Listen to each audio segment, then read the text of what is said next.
안녕하세요. 오늘은 최근 테슬라가 급락하고 있는데, 그래서 테슬라 주주분들이 굉장히 힘들어 하실 것 같고요. 어려워 하실 것 같은데, 테슬라에 대해서 좀 집중 분석해서 결론은 뭐냐, 지금 보유를 계속 해야 되냐, 아니면 매도를 해야 되냐, 뭐 이런 거에 대해서 자세히 분석해 드리는 시간을 갖도록 하겠습니다. 최근 테슬라가 며칠 전에 막 급락했었죠. 테슬라 주가의 수요에 대한 우려로 일론 머스크의 트위터에 대한 인수로 인해서 그죠, 테슬라 주주를 굉장히 많이 팔았잖아요. 그걸로 인해서 9%나 급락하는 일이 벌어졌어요, 지난 목요일. 그러면 좀 세부적으로 자세히 들여다보겠습니다. 투매가 투매를 불러오는 뭐 이런 감정적인 매매보다는 냉철하게 분석해서 앞으로 얘가 어떻게 될 것인지 예상해 보도록 하겠습니다. 나스닥 대형주 있죠. 애플, 마이크로소프트, 아마존, 엔비디아 등등 주가 흐름을 좀 자세히 분석을 해봤어요. 기준은 2010년 2월 코로나19로 인한 급락 이전 상태를 기준으로 얼마나 올랐는지, 얼마나 하락했는지, 지금 상태는 코로나19로 인한 급락 직전의 기준에 비해서 어느 정도 주가 위치에 있는지 비교해보는 시간을 갖도록 하겠습니다. 가장 먼저는 이제 애플입니다. 애플은 코로나19로 인한 팬데믹 요 시점 이후로 120% 상승을 했고요. 많이 오르지 않았으니까 하락도 작았어요. 마이너스 28%로 가장 양호한 흐름입니다. 다음은 이제 마이크로소프트입니다. 한 80%밖에 못 올랐어요. 요번에 이제 하락으로 마이너스 32% 하락을 했어요. 팬데믹 직전의 상태에 비해서 아직은 거리가 좀 있는 그런 상태입니다. 자, 다음은 아마존입니다. 아마존. 팬데믹 직전 상태부터 고점까지 72% 정도 올랐고, 마이너스 56% 하락해서 팬데믹보다 아래로 내려왔어요. 그래서 팬데믹 최저점 부근이야. 아마존의 상태가 메타 다음으로 가장 나빠요. 다음은 이제 구글입니다. 역시 팬데믹 전 이후도 97% 급등했고요. 42% 하락을 해서 아직은 팬데믹 직전까지 내려오진 않았지만 그래도 거의 이제 그 부근까지 하락한 상태입니다. 다음은 엔비디아. 팬데믹 이후 335% 급등을 했어요. 여기서부터 제가 계산기 두드려 계산한 거예요. 고점 대비는 이제 한 56% 하락한 상태고, 그래도 얘는 가장 양호하죠. 엔비디아는 제가 메타버스 관련주로 강력하게 추천드렸던 종목 중에 하나입니다. 다음 테슬라. 테슬라는 팬데믹 직전부터 543% 상승했어. 거기서부터 70% 내렸어. 그런데 아직 팬데믹 직전까지는 아직 뭐 여유가 있어요. 그죠? 고점 대비는 가장 많이 하락을 했는데 팬데믹 급락 직전을 기준으로 하면 아주 나쁘지 않죠. 예를 들면 애플, 엔비디아 다음에 테슬라로 좋아. 아마존이나 구글이 더 나빠요. 요거리가 더 가깝죠.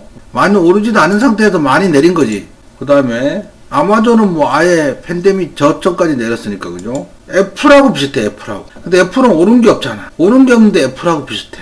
테슬라는 사실은 많이 올라서 많이 내렸기 때문에 많은 사람들이 막 큰일 난 것처럼 얘기하고 있는데, 테슬라 끝났다 뭐 저것저것 막 말들이 많은데, 사실은 어때요? 이 시장 자체가 그런 시장이었던 거야. 어마어마한 급락 시장이었던 거죠.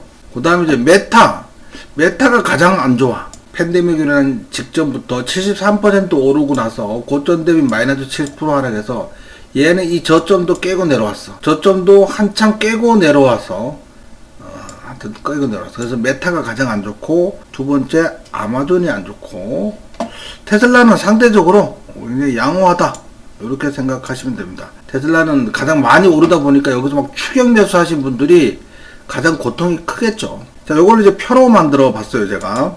애플 피크 2020년 팬데믹 직전부터 120% 정도 올랐는데 고점 대비 28% 내렸다. 구글 97% 올랐는데 최고점이 2021년 11월이야.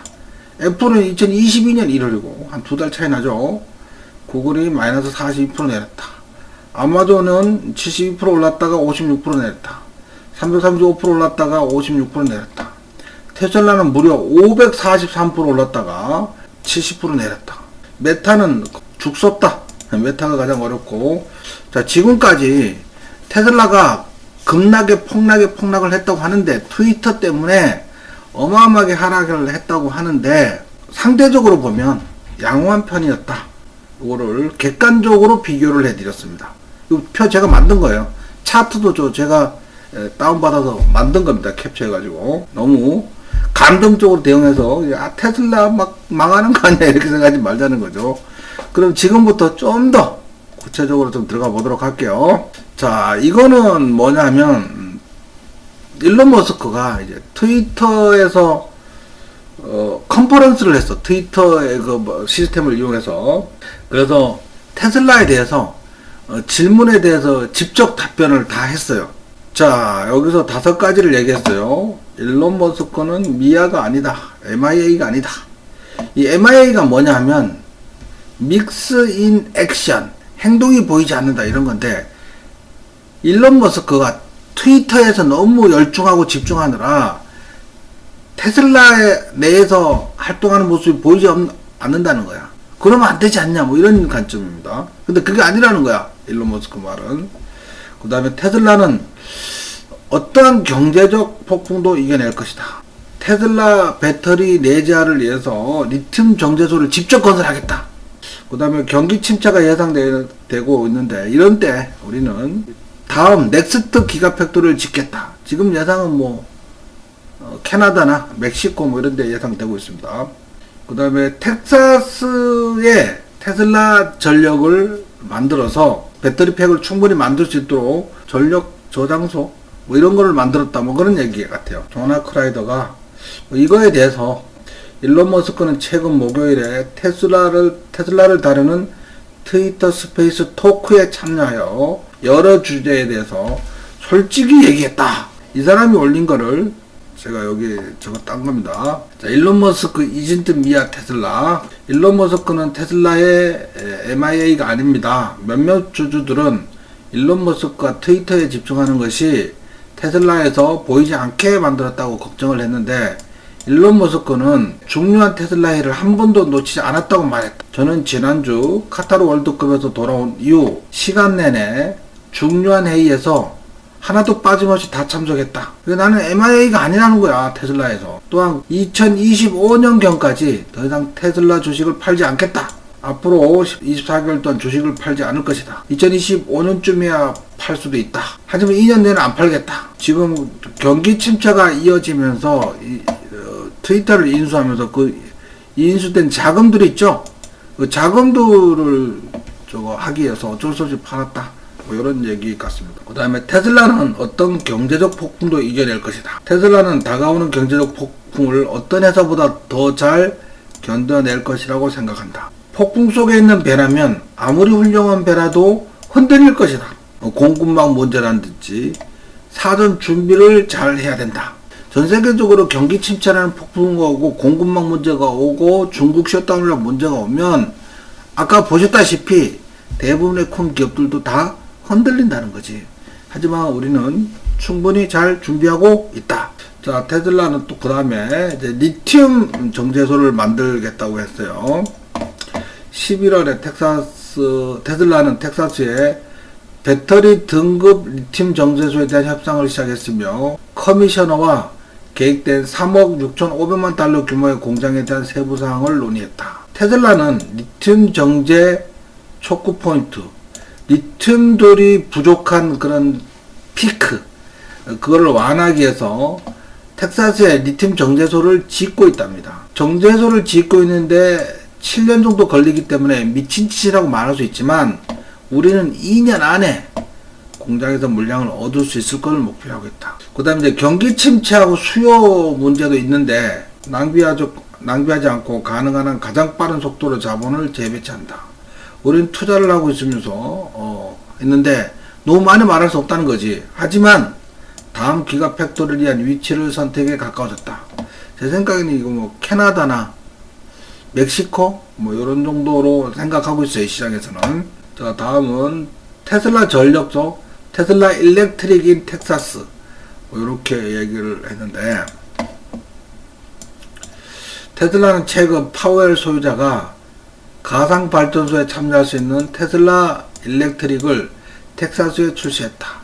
이것은 테슬라와 텍사스 모두에게 중요한 이정표였다. 자, 지금까지 일론 머스크가 직접 트위터에 나와서 방송 중에 컨퍼런스에 참여해서 했던 말입니다.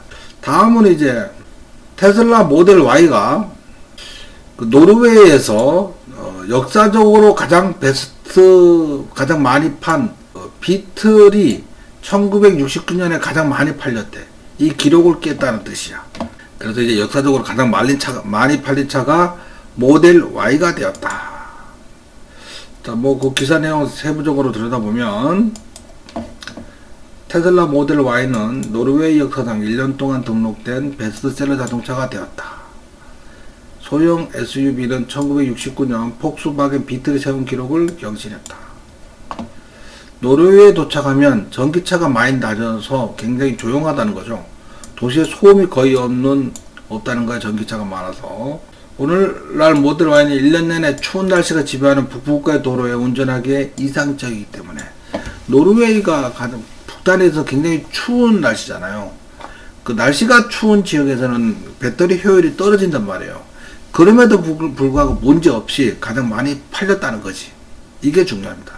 내연기관 차량을 대체한다는 거지. 전기차가 굉장히 추운 날씨에도 불구하고. 이제 그거 판매된 거에 자세히 보면 테슬라 모델 Y가 16,000대 올해 이게 아직 뒤에 날짜 남았어요. 얘가 그 22일인가 기준이기 때문에 아직 날짜가 더 남아서 이것도 더 많이 팔리겠죠. 폭스바겐의 ID4가 11,000대, 스코타 엔야크 뭐 그쪽 지역 말들 같아. 그죠? 노르웨이 메이커 같아. 7,500대, BMW iX 5,800대, 아우디 이트론 5,400대, 현다이 아이오닉 5 5,100대, 아우디 Q4 이트론 4,600대, 뭐 이렇게 했어요. 그래서 테슬라 모델 Y가 가장 많이 팔렸다. 자, 이번에는 모건 스탠리의 자동차 전문 애널리스트 아담 조나스의 리포트를 보는 시간을 갖도록 할게요. 테슬라에 대해서 가장 좀 잘 맞춘다, 잘 전망한다, 이런 애널리스트입니다. 아담 조나스. 자, 요거 보시면 이제 프라이스 타켓 목표 주가가 $330다. 아직도 막 $120까지 떨어졌는데 아니라는 거야. 얘 목표 주가는 아직도 $330다. 테슬라가 지난 3개월 동안 600조 원이 휘발유처럼 날아가 버렸다. 전기차의 대명사, 앰베서더가 대사잖아요. 대사, 그죠? 전기차의 대명사인 테슬라는 여기에 대해서 그 밸류에이션의 증가라든지 투자금의 재배치, 뭐 자산 정보, 뭐 이런 것들에 대해서 질문을 가지고 있는데, 그럼 지금 와서 갈아타야 될까요? 이 전기차를 다른 걸로 갈아타야 될까요? 뭐 이런 얘기잖아. 아니라는 거야. 뭐라고 썼어요? 우리는 buying opportunity, 매수 기회라고 본다. We view this as a buying opportunity, 매수 기회라고 본다. 뭐 여기서 뭐 제 발음에 대해서, 영어 발음에 대해서 이의제기는 하지 마시기 바랍니다. 저희는 발음기어로 영어를 배운 세대입니다. 자, 소요 메리트라고 있죠. 소요 메리트가 이제 올해 말까지 테슬라를 인도받은 사람들에 대해서 $7,500 디스카운트 해준다. 이것 때문에 증시가 9% 떨어졌는데 이게 문제가 아니라는 거야. 이 이유가 뭐냐면 내년 1월 1일부터 테슬라도 하면은 $7,500 보조금을 받아요. 그러니까 사람들이 차를 구매를 안 하고 기다릴 거 아니야. 보조금 받아서 하면 싼데. 근데 연말에 지금 만들어 놓은 차를 팔아야 될 거 아니에요. 그러니까 지금 사면 할인해 주겠다는 거야. 그러니까 내년 보조금 받을 때까지 기다리지 말고 살려면 지금 사서 타라. 뭐 이 얘기예요. 거기다가 무료 슈퍼차저를 10,000마일에 해당되는 무료 슈퍼차저를 제공하면 얘도 $1,000 수준 된다는 거야. 그럼 지금 사면 8,500달러 디스카운트 해준다는 거지. 괜히 연초까지 기다리지 말라는 거지. 테슬라 입장에서는 물건을 팔아야 될 거 아니에요. 근데 그걸 좀 세부적으로 들여다보면 2021년에 모델 Y 롱레인지가 48,000달러였다가 차가격을 자꾸 올렸어. 그래서 지금 65,000달러야. 65,000달러인데 지금 7,500달러 보조해준다 그랬죠? 슈퍼차저 1,000달러 보조해준다 그랬죠? 요거 합치면 58,400달러야. 그런데도 불구하고 작년에 올리기 전 가격 대비 아직도 19% 높은 가격이니까 마진은 걱정하지 말라는 거지. 아직도 여전히 충분한 마진이라는 거지.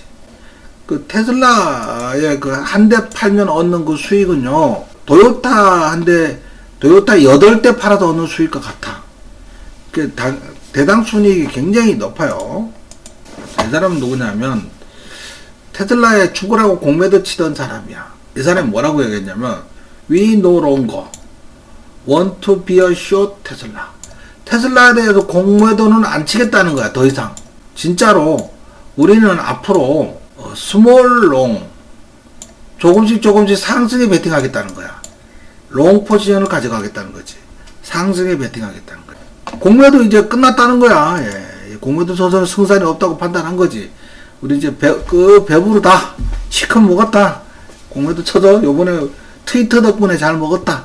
하지만 이제는 상승에 베팅해도 돈을 또 벌겠다. 뭐 이런 관점이에요. 좋겠다.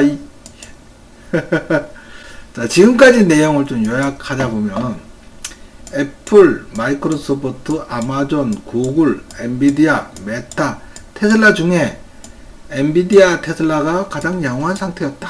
애플 빼고 여기는 오른 것도 없으니까 뭐. 일론 머스크 트위터 이용 컨퍼런스에서 의견을 밝혔는데 일론 머스크는 테슬라에서 사라진 게 아니다. 모든 회의에 다 참석했다. 앞으로 2년 동안 주식 팔지 않을 것이다. 테슬라는 어떠한 경제적 폭풍도 이겨낼 것이다. 준비가 완벽하다. 리튬 정제소를 2년 안에 건설해도 리튬 확보 전쟁에서 우리는 우위를 접할 것이고 배터리 내재화를 완성할 것이다. 차기 기가 팩토리를 건설할 건데 아직은 공개할 수 없지만 조만간 알려질 것이다. 그 다음에 전력 발전소를 설치하고 있다. 테슬라 일렉트릭을 텍사스에서 준비했다. 모델 Y가 스웨덴에서 1969년에 한 해 동안 비틀이 판매된 대수의 역사를 경신했다. 가장 많이 팔렸다. 모건 스탠리 자동차 애널리스트 아담 조나스는 리포트에서 목표 주가는 여전히 340달러고 테슬라 지금 매수 기회다. 매수 기회. Buying opportunity. 소연 메리트라는 사람은 7,500달러 디스카운트 해주는데 이거는 내년 1일부터 정부에서 지급하는 7,500달러를 대체한 거야. 지금 차를 사면 이 7,500달러만큼 깎아주고 거기다가 슈퍼차저 10,000km를 할 수 있는 100만원 단위 1,000달러 수준으로 또 해줬기 때문에 8,500달러만큼 디스카운트 하는 셈인 거죠. 그래도 그동안 차 가격 올려놨기 때문에 요번에 내려도 2020년부터 차 가격은 여전히 높다. 공매도 세력들이 공매도를 종료했다. 이제는 롱 포지션을 취한다고 한다. 자, 그럼 이제 여기까지 왔는데 어떻게 해야 돼요? 테슬라 팔아야 돼요? 아니죠. 구주주들께서는 걱정하지 말고 그냥 인내하시기 바랍니다. 그냥 버티세요. 그 다음에 여유가 있으시면 추가 매수 하셔도 될 것 같고요. 추가 매수 여유가 없으시면 어떻게 하면 돼요? 버티는 수밖에 없죠. 세상이 전기차로 바뀌어. 전 세상이 전기차로 돌아가고 있어. 내연기관 차량 생산 안 한대. 근데 전기차 보급률이 미국의 전기차 보급률이 4%, 유럽은 12%, 중국은 15% 정도 돼요.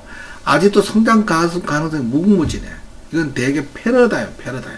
최근 일론 머스크의 트위터 인수로 인한 그 잡음들이 있었는데 그것 때문에 30달러 이상, 30% 이상 하락한 것 같은데 그 앞으로 2년 동안 그 짓 안 한다잖아.